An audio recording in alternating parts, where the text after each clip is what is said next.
Hey you guys, what is up? Today we're going to learn trigonometry.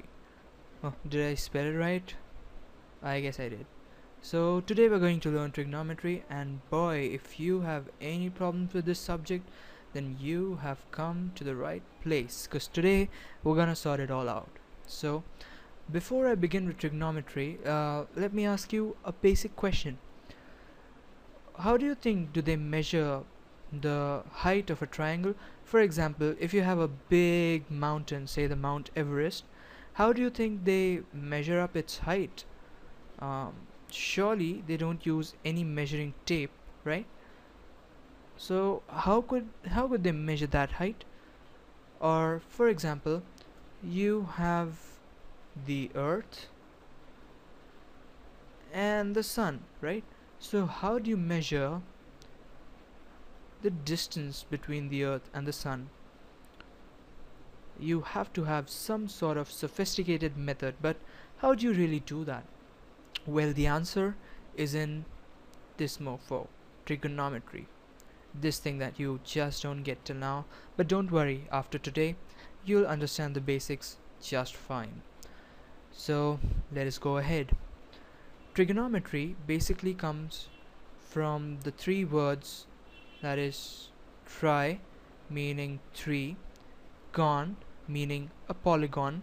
So three-sided polygon makes what? A triangle. And metry, that means measurement. So pardon my handwriting, by the way. So it basically means the measurement of a triangle. That's trigonometry for you. But then how do we really do that? To explain, let me go back to what you call as the Pythagoras theorem. Now all of us have studied the Pythagoras theorem, and what it basically states is, if you have a right angled triangle like this one, and obviously this angle is 90 degrees, right? So in that case, you call this longest side the hypotenuse,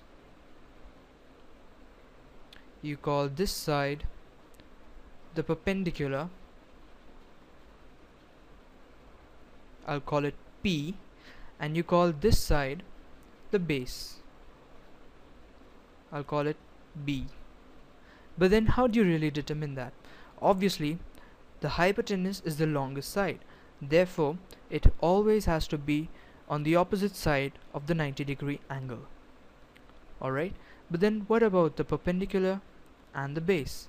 I mean, if you look at the triangle this way, the triangle seems to be resting on this lower side, hence you call it the base.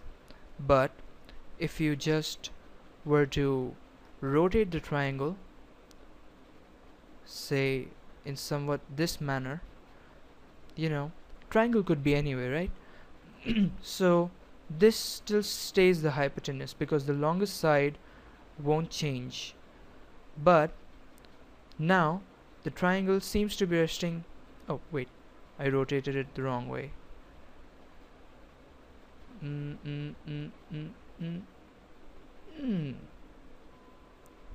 Yeah, like that. So now you see what we initially called the perpendicular P, now it becomes the base, this side.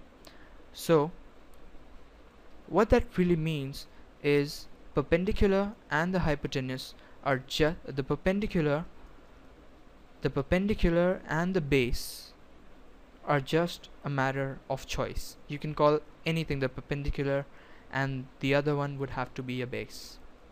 So with that basic down, we come back to the Pythagoras theorem, which says the perpendicular square plus the length of the base squared gives you the, I'll write it in a different color, that gives you the square of the hypotenuse. Now how did this come about?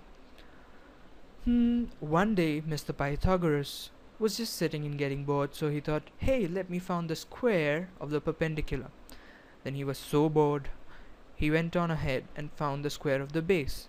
When he added them, he found out that it was equal to the square of the hypotenuse alone.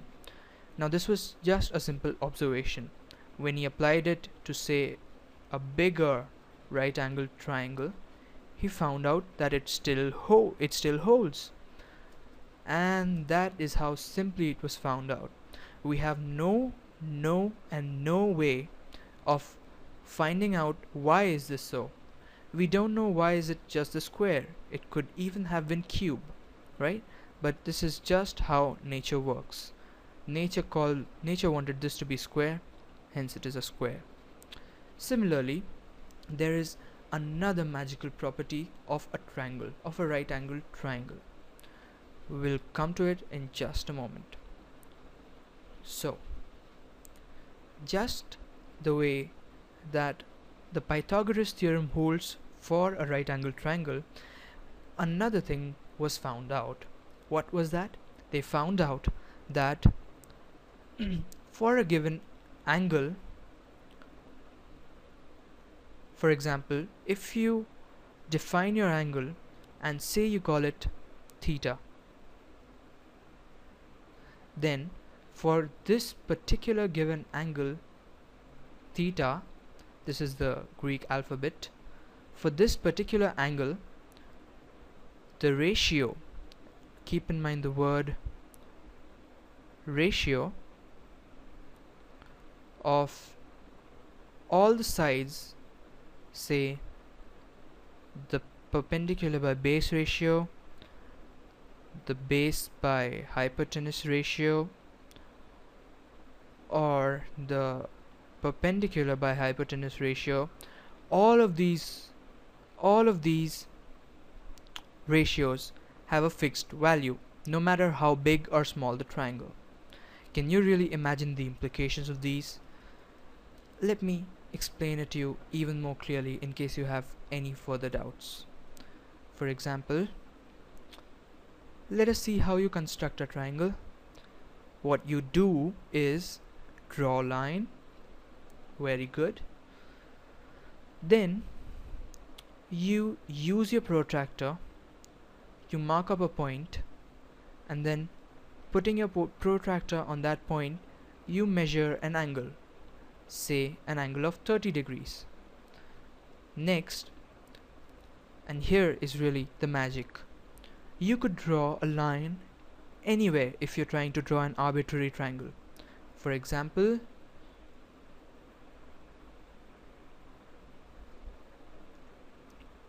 this would be a triangle, or this would be a triangle too, right? I'll choose blue. So if I name this A, B, C, D and E, the triangle ABC and the triangle DEC, both of these triangles share a common angle, and that is theta. This means that the ratio of the two sides, say this perpendicular and base, and this perpendicular and this base, this long one, the ratio would be same. For example, if this was 4:3, then the ratio of this side to this side would also be equal to 4:3. 4:3 is to AB by BC is equal to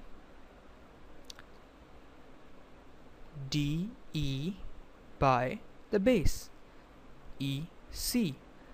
Hence, if we know either one of DE or EC, we could find the other. Or if we know both of them, we could verify it. Say for example, DE comes out to be 8 and 3, and BEC comes out to be 6 units of length. Then we could verify that 8 by 6 equals 4 by 3. And this is not just true for any one ratio. As I said earlier, it is true for all the ratios given the angle. This mofo angle is same. And of course, once you define the angle, the perpendicular and the base becomes fixed no matter how you rotate the triangle. Alright, so keeping this in mind, now let us just clarify how the mathematicians have just termed this. And trigonometry, apart from all these basics, is really just terminology. So what they did was they made this perpendicular by base. This was the ratio which is constant for any given theta. You with me? Cool. Also, for this given angle theta, which could be like 30 degrees, 20, 40, 50, the ratio of base to the hypotenuse would also be equal no matter how big or small the triangle. Or also, for this particular angle, you'll have the perpendicular upon hypotenuse equal for all the triangles no matter how big or small. Therefore, but obviously this ratio is different from this ratio, is different from this ratio. Alright, don't get confused.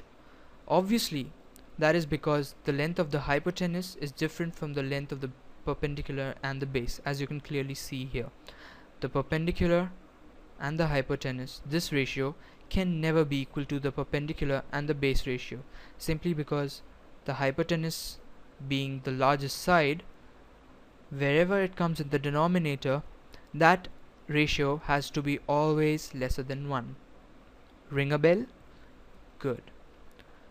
So therefore, to differentiate these ratios, they gave them names. The first one, the ratio of perpendicular to base. Remember, perpendicular to base, that is called tangent theta, or simply tan theta. The ratio of perpendicular to hypotenuse is called sine theta, SINE, which is written in short as sine theta. And the ratio of base to the hypotenuse is called cos theta. Quite simple, isn't it? It's really simple. But obviously a triangle has 6 ratios. The other 3 ratios would be just the inverse of these 3. So let us take a look at them as well. So we have the tan, we have what else? The sine, we have the cos, tangent, sine and cosine. Alright, I'll just write it down if you really want me to. It's tangent, sine and oops, what is that?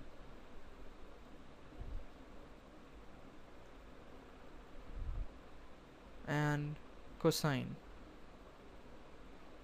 So that is how they're basically written. So coming back, tan theta, sine theta and cos theta. Now let's quickly revise what were these. Tan theta is equal to the perpendicular upon the base. Sine theta is perpendicular upon hypotenuse, and cos theta is base upon hypotenuse. Alright, so if you just reverse these, you get new ratios, and just to confuse us, the mathematicians named these ratios as well. I mean, why do they have to do that? But anyway, since they have done it, let's study it. So those ratios are